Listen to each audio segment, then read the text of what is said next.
Börn Sævars Marinós Ciesielskis og Tryggva Rúnars Leifssonar hafa barist fyrir því að mál þeirra tveggja verði endurupptekin og að þeir fái mannorð sitt hreinsað eftir dómana sem þeir fengu í Guðmundar- og Geirfinnsmálinu árið 1980. Við ræðum hér á eftir við Júlíu Marinósdóttur, dóttur Erlu Bolladóttur og Sævars sem var kornabarn þegar rannsóknin á málinu fór fram. Við ræðum einnig við Hafþór, son Sævars og Kristínu Önnu Tryggvadóttur, dóttur Tryggva Rúnars. Börn Sævars Marinós Ciesielskis og Tryggva Rúnars Leifssonar hafa barist fyrir því að mál þeirra tveggja verði endurupptekin og að þeir fái mannorð sitt hreinsað eftir dómana sem þeir fengu í Guðmundar- og Geirfinnsmálinu árið 1980. Hvorugum þeirra auðnaðist þó að lifa þann dag sem endurupptökunefnd úrskurðaði að mál þeirra beggja yrðu endurupptekin. Tryggvi Rúnar lést árið 2009 en Sævar 2011. Júlía Marinósdóttir, dóttir Erlu Bolladóttur og Sævars sem var kornabarn þegar rannsóknin af þessu stærsta og umtalaðasta sakamáli Íslandssögunnar fór fram, kemur til okkar hér á eftir.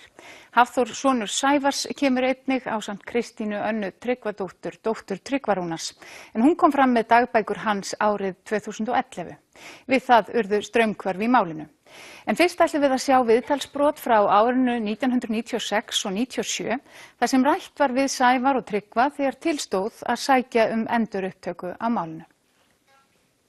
Ef ég lifi fyrir eitthvað þá lifi fyrir það að þessu mál verði tekið upp. Búið að taka langa tíma að biðja endurupptöku. Það ekkert óeðlilegt að mál séu endurupptekin eða verið ranglega að þeim staði.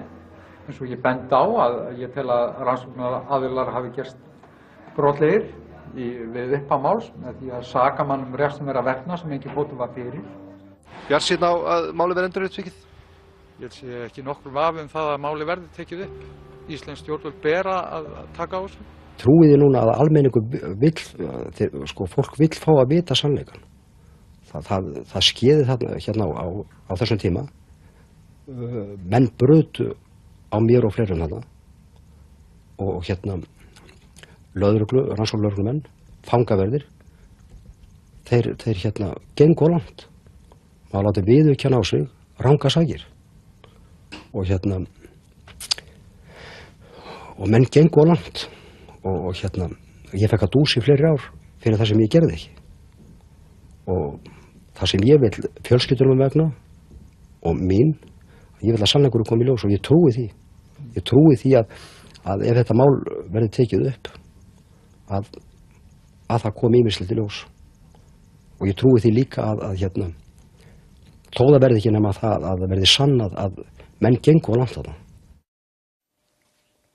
Velkomin öll sömul. Takk. Þið hljótið væntanlega að vera himinlifandi yfir niðurstöðu endurupptökunefndar, geri ég ráð fyrir. Algjörlega. Já. Algjörlega. Kristína, ef við byrjum á þér, þá sáum við þarna brot úr viðtali sem tekið var við Tryggva föður þinn, þegar þeir sóttu endurupptökumálinu 96-7. Hvernig er tilfinningin að sjá hann segja þetta og svo sitjum við hér 21 ári síðar þegar búið er að samþykkja endurupptöku á málunars? Ótrúlegt. Já. Það er ótrúlega gleðilegt að sjá hann, en að samaskap er það líka rosalega sorglegt að hann sé farin og mun ekki sjá þetta. Að við þurfum að rekja þetta fyrir hann. Hann get ekki gert það sjálfur og mun ekki uppskera eins og hann hefur sáð hingað til. Varstu vongóð og sástu þetta hreinlega fyrir þegar þú komst fram með dagbækurnar 2011? Nei, alls ekki. Ég var ekki eins og vongóð þetta í síðustu viku. Nei, þú varst alveg undir það búin að þið fengju nei? Já. Já. Af hverju? Sagan segir okkur það bara. Það Kerfið hefur verið svo leiðis. Já. Kannski þráast örlítið við. Já. Já. En hvað segið þið núna? Nú til dæmis Júlía, þú ert hérna dóttir Sævars og Erlu, þú ert kornabarnið sem mikið var fjallað í þessu máli og þetta er svona kannski mikið gleðiefni fyrir föður þinn, en þó það að hann lifir ekki til að sjá það. Hann var einna svona mesti baráttumaður fyrir því að þetta mál yrði endurupptekið. En svo með móður þína, hún fær ekki endurupptöku. Hvernig svona tilfinning er það?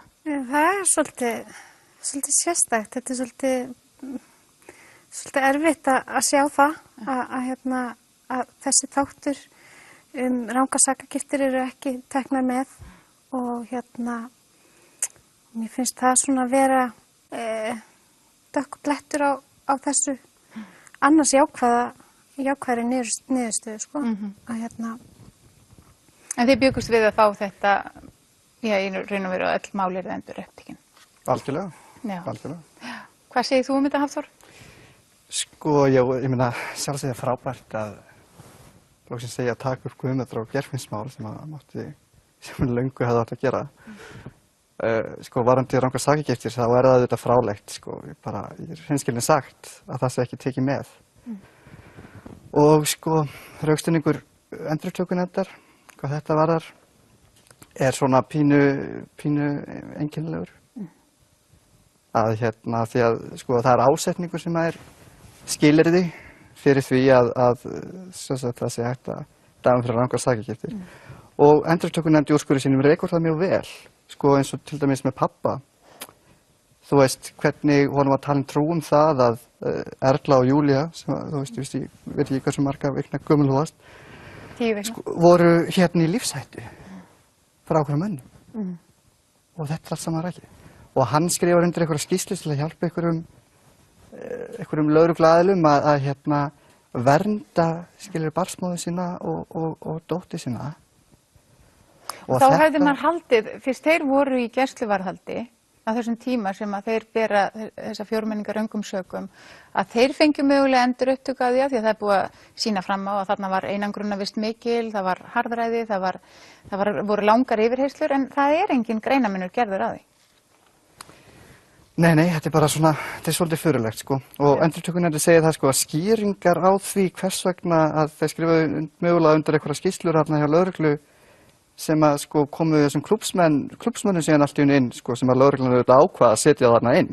Það var ekki eins og að sko pabbi var 7 árum yngri en ég og voru eitthvað, þú veist, að koma þeim inn í steinin, þú veist, þetta náttúrulega frálegt. Þannig að það var engin ásetningur fyrir þessu og það skilyrði fyrir rangar sakagiftir, þannig að sjálfsögðu átt að taka það upp líka. En það mun falla sjálfsig. Sko það verið að taka þessi mál og þessi blekkingavefur bara hrunin. Það bara sú staðan í dag. Og þetta mun falla sig sjálft í framhaldinu. Júlía, eins og ég sagði hann, þá eru náttúrulega foreldrar þínir svona lykilfólk í þessu stóra sakamáli. Þú 10 vikna þegar sko rannsóknin hefst og stendur yfir og svo ertu 5 ára þegar hæstaréttardómur fellur í málinu. Ég veit þetta stór spurning, en geturðu sagt okkur hvernig þetta hafði svona áhrif á þinn uppvöxt og æsku þetta mál? Já, það kannski bara helst að í einu orði fylgdi því mikið rask og rótleysi. Því að sko í mínum uppvexti að þá sko var ég hjá mömmu og faðir minn var náttúrulega tekið líka í burtu frá mér og ég og hann aðskild í rauninni, í upphafi. Þannig að mitt líf byrjar í miklu svona róti. Þannig að þetta mál yfir þér alveg frá því að þú manst eftir þér? Í rauninni, sko, því ég man alltaf, þegar ég var lítil, að foreldrar mínir voru saklaus. Áður en ég gerði mér einu svona grein fyrir því að það var eitthvað stórt mál eða hvað snýrst sko. Þannig að þetta hefur alltaf fylgt mér og mikill harmur auðvitað líka? Þetta í rauninni svolítið harmleikur, allt saman. Og þú veist, eitthvað sem að hefur alltaf verið yfir. En svo í rauninni tíminn sem að hann í rauninni vinnur alltaf með manni. Hafið þið fundið fyrir því á einhvern hátt að vera börn þessara manna? Hafið þið orðið fyrir fordómum eða umtali eða einhvers konar ónótum? Vegna þess, hvað segir þú, Kristín, þú ert fædd sama ár og Júlía? Já, alveg oft á mörgu sinnum. Bæði sem maður hefur fengið beint í andlitið og ekkert verið að skafa af hlutunum. Ég man eftir kennara í barnaskóla sem ég var í sem kallaði mig dóttir morðingjans og það var út á einhverju sem ég gerði ekki, ég man ekki hvað það var en þetta fékk ég að heyra. Og svo hefur maður líka fundið fyrir fordómum svona í loftinu, almennt. eiginlega alla tíð. Svona eins og fólk tali þetta á bak við ykkur eða vita af þessu og nefna það ekki við ykkur. En það er svona líka í loftinu. Já, það er í rauninni svolítið þannig og ég upplifi þetta sko, ég hef reynt svo mikið að komast hjá því að verða fyrir fordómum. Já, þú heitir Júlía Marinósdóttir og þú berð heldur ekki eftirnafn. Síselski? Já, ég ætla nú að Síselski. taka það upp, ég ætla búin að gera það fyrir löngu síðan sko. Já, en ekkert ykkar gerir það og það er nú ástæð fyrir að þú hefur ekki gert það. Já. Af hverju? Sko ég hugleiti það einhver tíman en mér finnst það að vera, svo hugsa ég hvað það er stórt að bera. Hvað, þú veist, þá er maður bara berskjaldaður í rauninni. Einhvern veginn, af því að það hafa allir skoðanir á þessu máli. Sumir eru mjög jákvæðir í minn garð, aðrir kannski ekki. Og maður veit aldrei við hvað maður á að búast, sko. Sumir, ég hef fundið fyrir vorkunnsemi, fundið fyrir, sko, forvitni, alls konar svona, sko, misjöfnir. Þannig að Mér er að segja, þú sagðir að fólk væri endalaust að grínast með þessi mál líka. Þetta sé svona eins og einhver, bara djókur. Já, það kunna held ég allir Íslendingar einhverja svona Geirfinns og Guðmundamáls frasa. Ef að einhver týnir einhverju og hann þarf að fara að leita að því, að þá segir fólk, þú kannski finnur Geirfinn og Guðmund líka, haha. Og ég tek því persónulega, þó að þetta fari kannski langt yfir höfuðið á flestum og fólki finnist þetta ekki að þessu. En ég tek það alltaf inn á mig í hver skipti og þegar ég var yngri þá hugsaði ég, átti ég að taka þetta til mín og svo framvegis sem var náttúrulega varnarvekkurinn minn gagnvart þessu. En talandi Guðmund og Geirfinn, þetta eru náttúrulega hræðileg mannskvörf og bara hefur leið eins og mara á öllu samfélaginu. Hafið þið, nú sjáu þið svona fram á endalókin í þessum málum feðra ykkar, þeir fá endurupptöku á þessum málum fyrir utan auðvitað röngu sakargiftirnar, en hafið þið hugsað fjölskyldur Guðmundar og Geirfinns og hvernig einhvern veginn harmurinn þeirra hlýtur að vera líka í tengslum við þetta mál? Oft á mörgu sinnum. Ég hef mjög oft hugsað að þarna eru synir, faðir, bræður og þau hafa ekki fengið sanngjarna málsmeðferð fyrir sitt fólk, ekki frekar en við. Nei. Hvað segir þú, Hafþór? Já, ég hef kannski ekki eitthvað hugsað mikið það, en jú, af og til hefur maður alveg hugsað það. Það hlýtur að vera mjög erfitt fyrir fjölskyldu þeirra manna. En sjálfur hef ég fundið bara sko, kannski öðruvísi hjá mér sko. Já, þú fættur 89 þegar stormurinn er gengið niður. Ég hef bara fundið fyrir sko miklu meðbyr og velvilja. Miklu velvilja og aldrei neinum fordómum neitt sko. Nei. Og og ég nú reyndar sjálfur kannski ekki segur að grínast eitthvað með þetta sko. En já, ég hef bara fundið fyrir sko, nema kannski svona á og til eitthvað svona, þú veist, einhverju típu svona, þú veist, svona miðaldra frjálshyggju-lögmanni sko. Oftast á ríkislaunum samt, sko. Kom einhverjar tuggur, þú veist, sem eru löngu búið að rekja, skilur. En og það er alveg rétt að, þú veist, og það er alltaf verið að vísa í dómin, eitthvað dómhæstaréttar. Sko, ég veit alveg hvað stendur í þessum dómi, skilur. Og ég meina eina af þeim forsendunum í dómnum er til dæmis að játningarnar hafi verið síendurteknar. Og þetta er bara rangt. Og þetta hrekur úrskurður endurupptökunefndar með vísun í málsgögnin. Það var síendurtekin sko afturköllun játninga. Þannig að þessi tugga, þú veist, hún er bara úrel sko. Ég meina Davíð Oddsson sem einmitt sagði sko að það var ekki bara eitt dómsmál heldur mörg. Ég meina þau orð munu eldast vel sko því að það er, sannleikurinn fylgir því. Það er alveg rétt og allir vita það. Örstuð til lokin að því að tíminn er að fara frá okkur.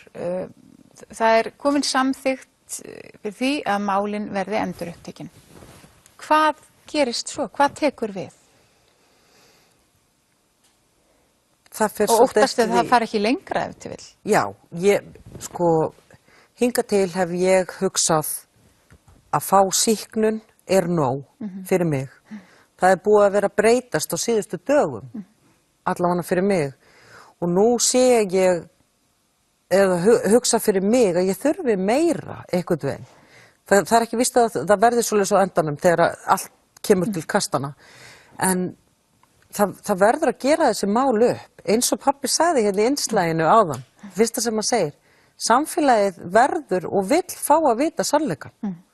Hvað varðum þessa menn? Vilja náttúrulega brotavillin sem var einbeittur. Já. Sko af lögreglu, ákæruvaldi og dómsvaldi. Þessi einbeitti brotavilji. Þessar aðila. En nú búið að gagnrýna málsmeðferð, yfirheyrsluaðferðir, allar aðgerðir og allt þetta. Þetta er allt gagnrýnt í áliti endurupptökunefndar. En viljið þið sjá þetta fara fyrir dóm og að því verður þá bara lýst yfir að þetta verður bara, dregið tilbaka allt saman, allar þessar játningar? Ég ætla bara að fá sýknum dóm fyrir pabbi. Ég er bara málið sér tekinu upp og það sé þá hægt að meta það hvort að ég að sakfella sína. En er einhver hægt á því að það stoppi við þetta skref?